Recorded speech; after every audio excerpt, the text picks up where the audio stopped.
everyone.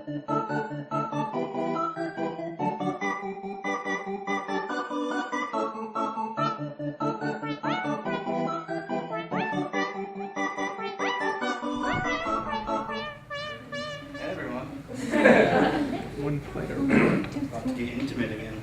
Yeah. Well, I know after that joke about cream you said to me. yeah, well, it's just kidding. Just keep it cuddling. So, how was growing up in Pakistan? Like, do you have a lot of pressure to be Muslim?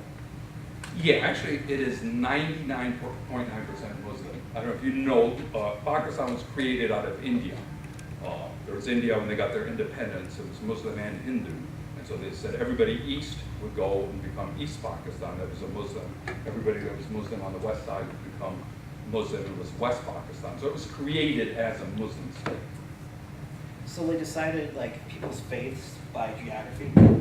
No, what it was is much like what occurred in Iraq or is occurring, the Muslims and Hindus were killing each other as they were getting independence and trying to figure out who would rule the country, and they decided there's no way these people will keep from killing each other, so what if we just made different countries with all one religion that was Muslim and then one religion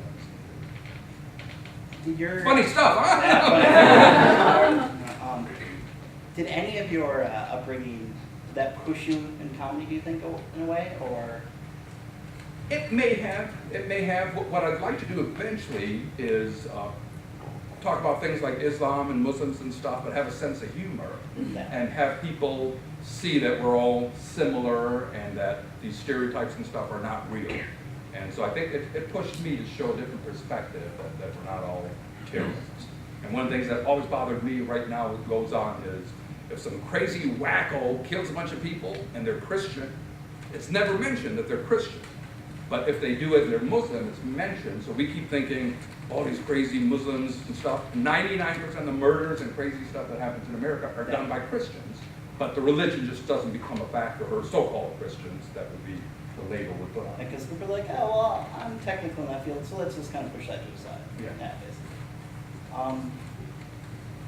How was it, did you get perceived differently than your fellow cops then?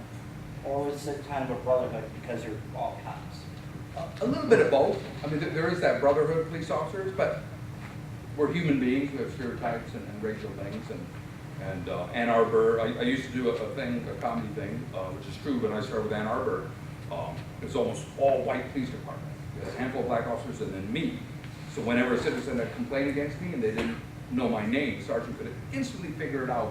So he'd always ask the citizen. The citizen would be like, oh yeah, it was that Puerto Rican guy. What made you want to do comedy? Actually, I was probably about 14 years old, and I saw Richard Pryor. I want to be Richard Pryor. So I started doing cocaine, and no. But I like what he did. He did political things. He did talk about racism, all the things going on, but did it with humor. Okay, is there one cop story that you, amongst the cops, that was really funny, and you haven't been able to figure out how to make it a joke yet? Some things, like, I was trying to think of interesting things, and one is, I don't know if you ever heard of, like, autoerotica. Yeah. That, and that's a real thing, and for those that don't know, what it is you cut off oxygen to your brain. It slows everything down as a self-preservation thing. But as such, if you orgasm, it is like the greatest orgasm you ever had. The only problem is there's that in theory. Yeah. Well, the problem is there's a fine line between the great orgasm and death. And some people cross that line. And so I wanted to talk about it because it's a true thing. It's like usually when you go to families, the worst thing you can tell them is that their loved one committed suicide. Except in this case. In this case, they're like, are you sure he wasn't depressed? Yeah. I'm like, no, he looked pretty happy. And sadly, Hallmark hasn't really curbed the market on that type of greeting card yet. No. Are you saying, oh, we're talking about a fictional person doing that? Not unless it runs in the family, then I feel bad for you. So how long have you been doing comedy? Comedy, I've been doing about a little over 4 years. So what is your religion right now? Or do you I would say I'm still searching. So you're a free agent? Yeah, there's a saying in Taoism, which I like, it says that the Tao that can be spoken of is not the real Tao, meaning that God, religion, spirituality is beyond our words.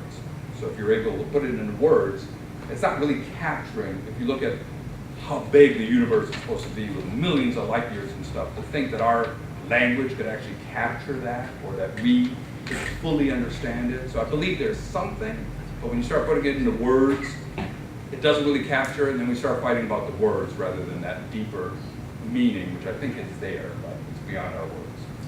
When you first came to America, like how old were you? 7 years old. 7 years. So did you have to confront like the random groups like knocking on your door, trying to convert like different types of churches like that? Or? Yeah, I mean, like everybody, like Jehovah's Witnesses, I come in. So did that seem like, since you didn't grow up where that was commonplace, well, I mean, it was probably commonplace in a different perspective. Did that kind of freak you out a little bit, or you're just kind of like, whatever? It didn't freak me out. I'm one of the people who invites them in and has debates with them. And I would tell them, it's like with Christianity, if you don't believe this way, you're going to hell. And like, you're telling me my grandmother, who was raised, very Muslim, sweet woman, she's going to hell, or the billion people in China are going to hell. And so we'll debate this back and forth, and eventually they leave.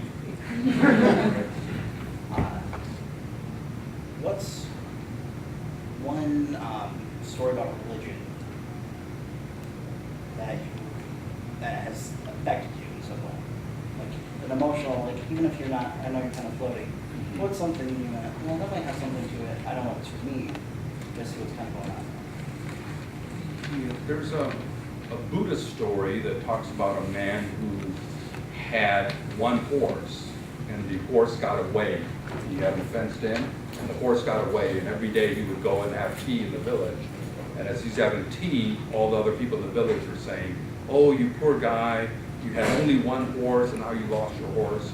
And he would say, "Well, you never know. Some things that appear bad end up being good. Things that appear good end up being bad." He said, "So I don't know. I just accept what occurred."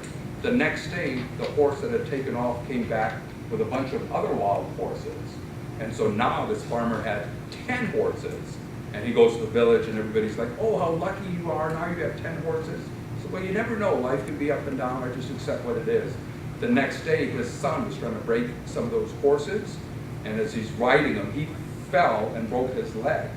And so the man goes to the village, and everybody around there is saying, "Oh, you poor guy, you've only got one son, and now he broke his leg trying to break these horses. That's terrible." Again, the man says, "You never know. Things that appear bad end up being good, and vice versa." The next day, there was a war declared. Everybody's son was drafted except his, because his son had a broken leg. And this story goes on and on like that, how things that appear bad end up being good, things that appear good, bad. And so just enjoy it, embrace it. It'll change. And that's even like how I approach with comedy. Like tonight, I thought, even if I bomb, I've learned something, and I've learned not to come back here.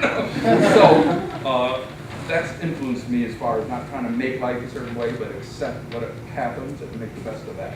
All right, thank you. Thank you. See you in a little bit.